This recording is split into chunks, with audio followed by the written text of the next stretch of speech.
Alright, so we moved into the shop. We got something very special for you guys on day 3 of Burley Boy Summer Vacation. This is a 7-year-old tin of Gold Block, the Aristocrat of pipe tobaccos. So let's give it a crack open. I can redo the... Oh, there it is. No, I got it. I popped it. Whew. That is crazy. That smells so sweet.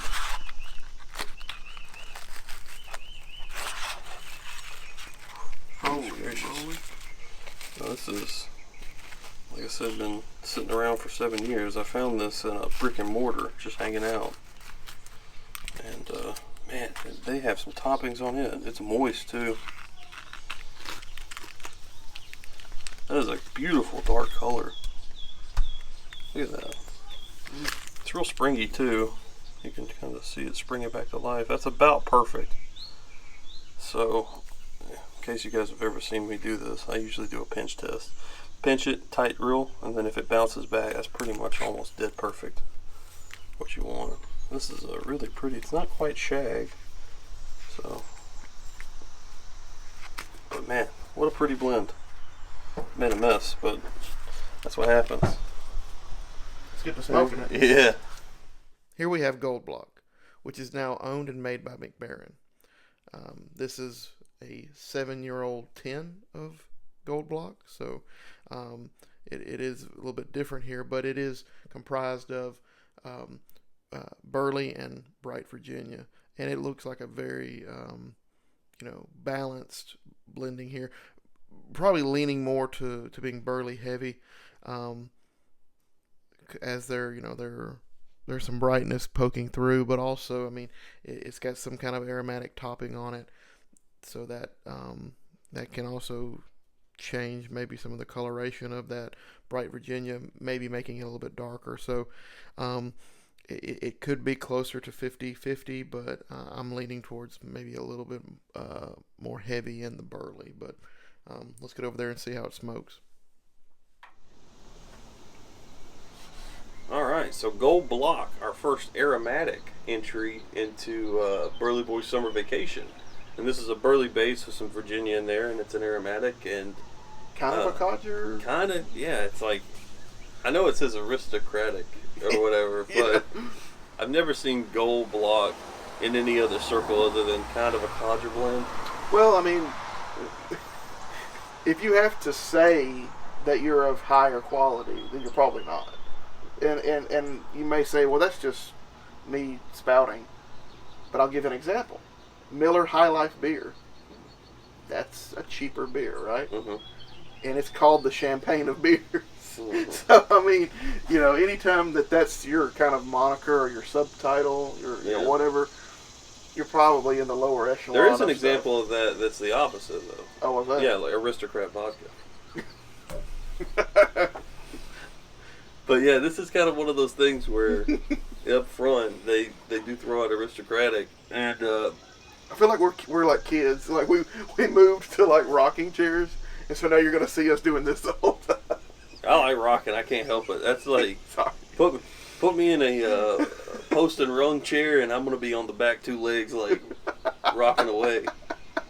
And there's something weirdly different about a non-rocking chair that I rock in versus a rocking chair. Yeah. Sometimes a rocking chair, I love rocking chairs, but sometimes I get annoyed with them. Like, I don't want to rock. Like, I'm throwing a tantrum about it, and they're like, but you're rocking in that post and rung. I was like, don't tell me how to live my life, communist. Don't tell me how to live my life. But back to the tobacco. That's pretty good. It doesn't have the striking characteristics of a traditional Codger blend. In other words, I think the tobacco itself is pretty elevated here, and whatever they did with the aromatics seems like pretty good. But I noticed that it burns off really quickly. I'm getting some of that apple now. Yeah, the apple. To me, there's an apple vinegar. Like apple cider vinegar. Affront to my nose right when you open the tin, but much more on the apple side. And then, but I do think that apple flavoring, I don't know if it's apple, comes through in the smoke. But it's for me, it's kind of burning off. Like there's a slight downturn, but it's still there. Yeah, it kind of tastes. Man, I'm trying to. It's on the back end of the smoke. Like if I take a puff on the back end of that puff, it's almost like those chips that are made of apple, baked apple. Yeah. That's kind of what I'm getting. It's kind Okay. of like an apple, but with a little bit of So it's got a savory quality to it. a little bit. But I would also say that it is aromatic and it's airing on that side of flavored air, but not flavored with the apple. It's almost like it's burley flavored air. So it's almost it's very light and very airy, and there's not a lot of meat to it. All right. I'm not necessarily saying it's bad. I mean, it's not Balkan Sobrani bad, but it's Yeah. but it's really getting close to that realm for me. Especially coming off of these other burleys that we've been doing the past couple of days. It ain't cobblestone, and there is kind of like a weirdness to this smoke. You can tell that sometimes when I puff heavy, it's right on the cusp of having like a bitterness. Like, sometimes I'll just puff just to see what will happen. Yeah. And then, but sometimes it'll take it and just like fight back and keep the flavoring that I like. And then every once in a while, it just goes right into bitter, acrid, right? But this seems like it's like trying to push away from that. It's like, oh no, we're aristocratic. Like it's like trying to live up to the name, but you can tell it's like right on the cusp. If you burned it too hot, this would not taste great. Yeah.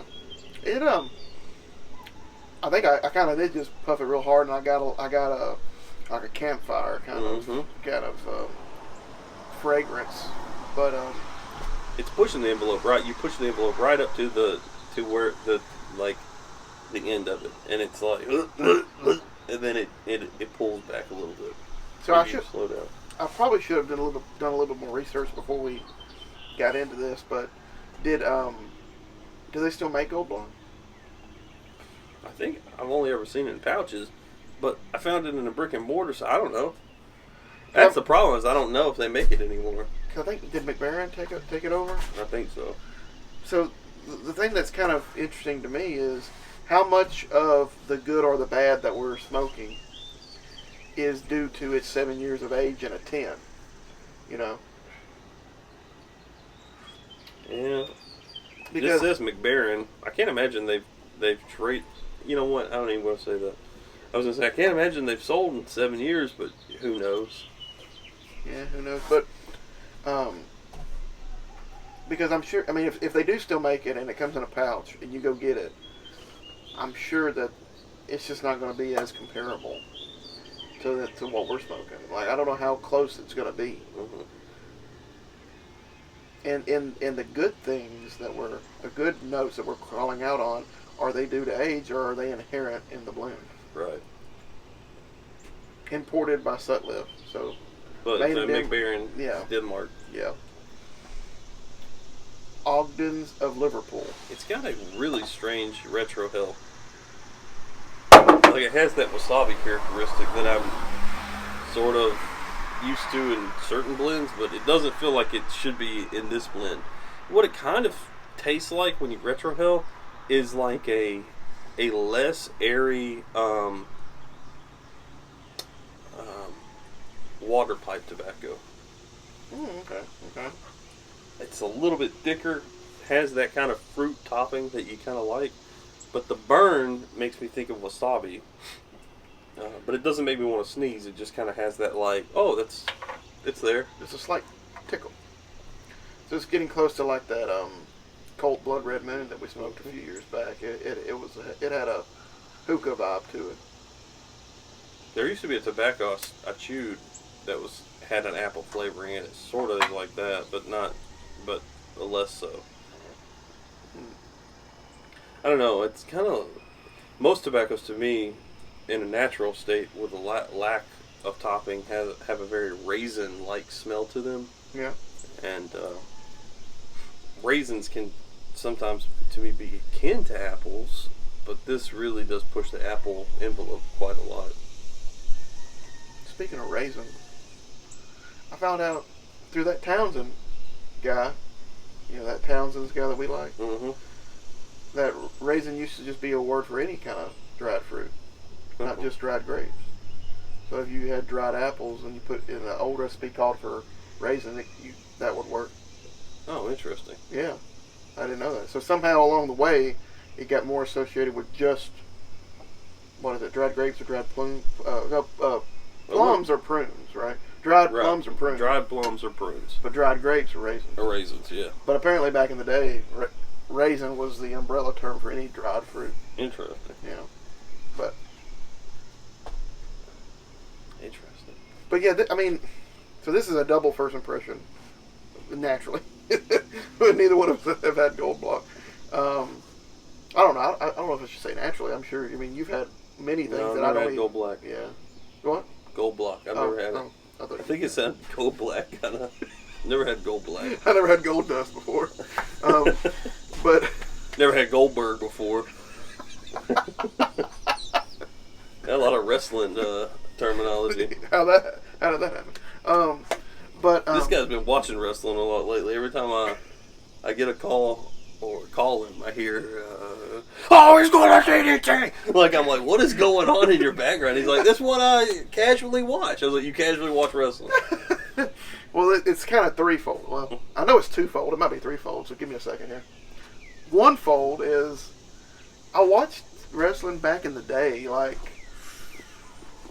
Austin 316 era? Yeah, I like the end of the Attitude Era into the Ruthless Aggression Era. Mm-hmm. So, 99 to 02, somewhere in there. So, towards the end of the Rock and Stone Cold's, peaks, I guess. Mm-hmm. And when, John Cena and Bautista came in. So, that's, and Randy Orton.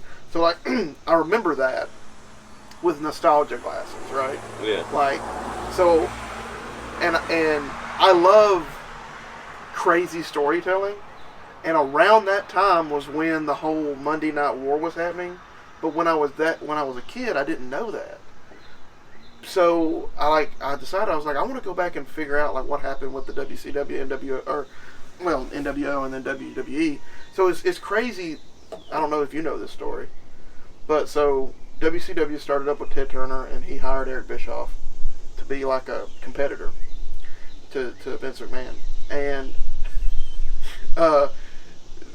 two guys who were pretty popular in WWE, Kevin Nash and Scott Hall, who their WWE names were Razor Ramon and Diesel. They jumped ship. But what they did was they made it look like they never said their names, but they kind of had them in the crowd. And they made it look like they were infiltrating WCW. They were WWF wrestlers. Well, back then it was WWF, right? And so they made it look like there was an invasion happening, a war that really wasn't happening. But it was to get people to watch WCW. And so I didn't really know all that stuff. But when I was a kid, I remember when they merged. So that's my memory of it. So I wanted to go back and kind of see the origins of all that, right? I got you. But also, I was kind of I'll kind of catch up and see what's happening today, right? And I just, I turned it on, and so that's the first fold is nostalgia.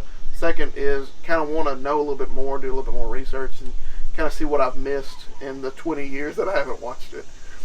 But then three is I noticed that my kid, who's about to be 2, he kind of watches it a little bit, and then he'll run around and jump around and kind of imitate them a little bit. But then he'll start playing, right? And I'm like, And see, today's wrestling, they don't really cuss as much as they used to. Mm-hmm. So I was like, I'll put this on the TV and let it be background noise, because if I put Coco Melon or Bluey or Miss Rachel, whatever the heck they watch, Blippi, he's just going to sit there and be like this for 30 minutes and not do anything. Right. I'm like, I don't want that. I was like, that kind of looks sick to me. Even though I probably did that when I was a kid, just sit there and just watch. And I do that now. I sit there and watch a YouTube on my phone just like this. But I'm trying to keep that from happening with him. Right. So I'm like, I'm going to leave this on because he at least pays attention enough to then try to go play around with other things. I'm like, so... I'm gonna throw this redneck soap opera on and see what happens. Yeah, I love it because I saw some guy in a video. They were like, it's this big guy who does a lot of interviews with wrestlers, and he does interviews with actors too. He was the guy who was interviewing Woody Harrelson with Liam Hemsworth, and Woody Harrelson found out that Liam Hemsworth was Chris Hemsworth's brother. And he's like Woody Harrelson's like, I did not catch that until just now. Like they did a whole movie together. He's like, I didn't know you were Chris Hemsworth's brother. It's that guy that was doing the interview. And somebody asked him, he's like, you watch wrestling? He's like, yeah. He goes, you know it's fake, right? And he goes, everybody knows it's fake. He's like, you know movies are fake, right, too? And the guy's like, well, yeah, but yeah. And I told that to Ann because Ann didn't know they were fake. So about 5 years ago, I kind of had a resurgence then, and I was like, oh, let me watch a little bit.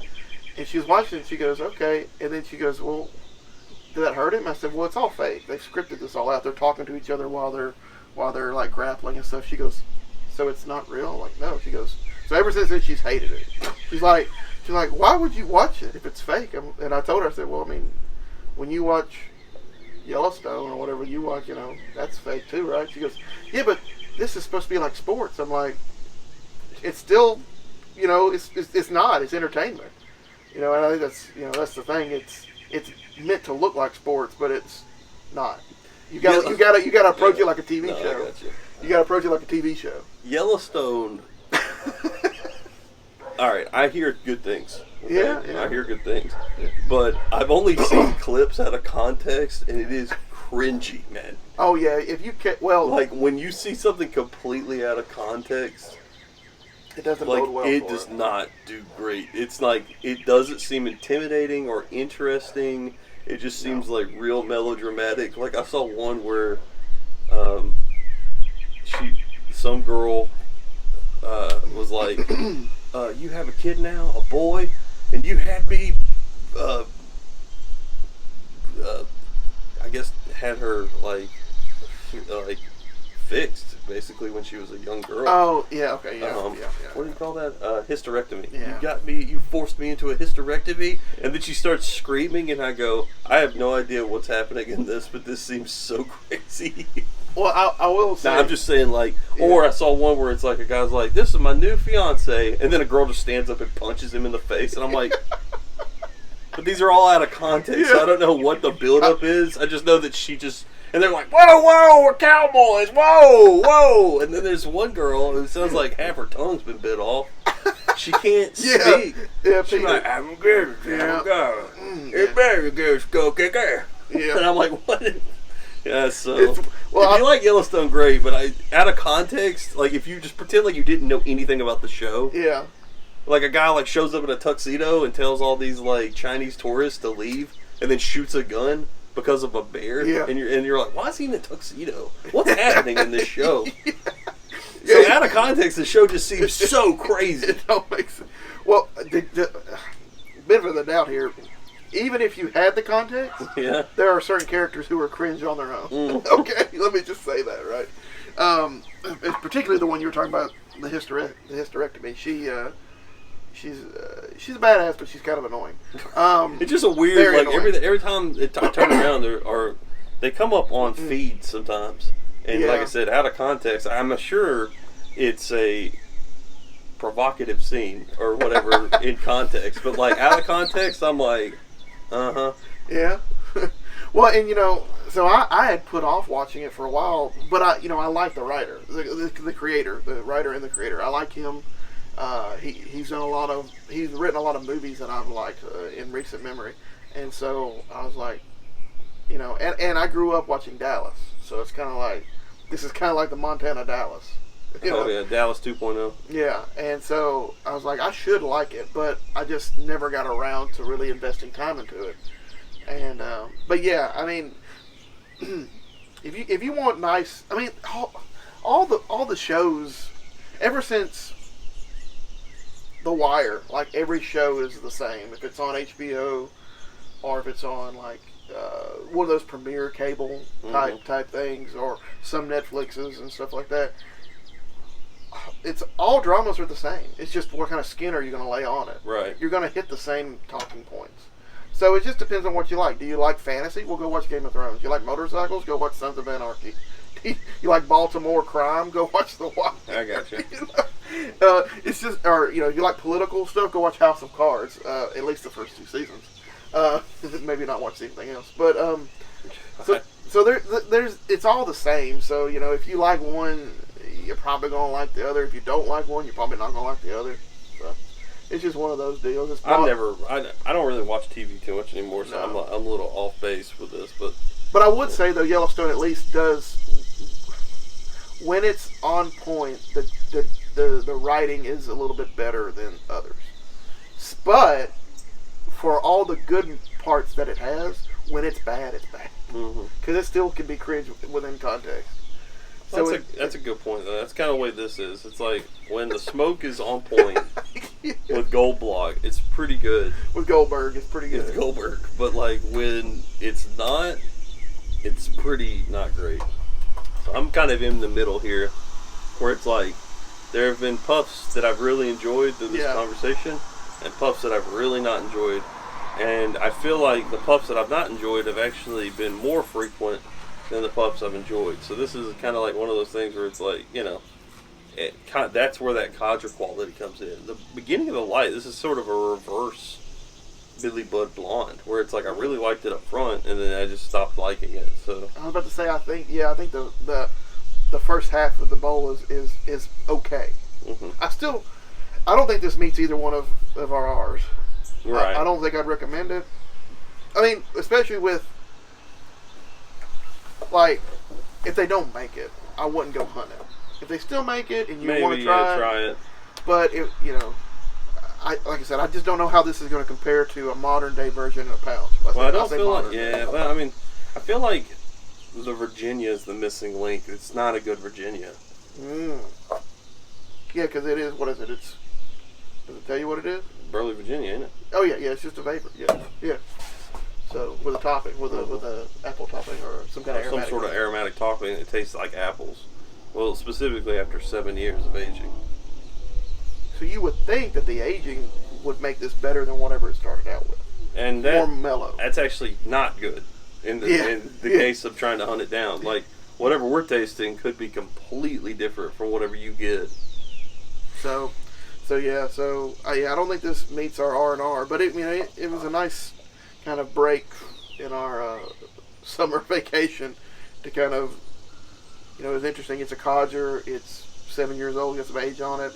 We stumbled upon it by happenstance, or you did. So, but yeah. So if you have some that you've been aging, maybe open it. Maybe open it. If you like it, smoke it. Yeah. If you like it, smoke it. And if you really like it, age it. Yeah, but if you've never had it and I don't know. If you're interested, go try it. I don't think I could give a hard recommendation for this. If you've never thought about it, just keep not thinking about it. Yeah, it's not. There's plenty of other blends that you can chase down that you'll get a lot more out of, I think. Yeah, there's at least one codger that's a lot better to go ahead and grab. So yeah, but yeah. So all right, well, this concludes day 3 of Burley Boy Summer Vacation. Come back tomorrow, and we will hit you with another one. That's right. See ya.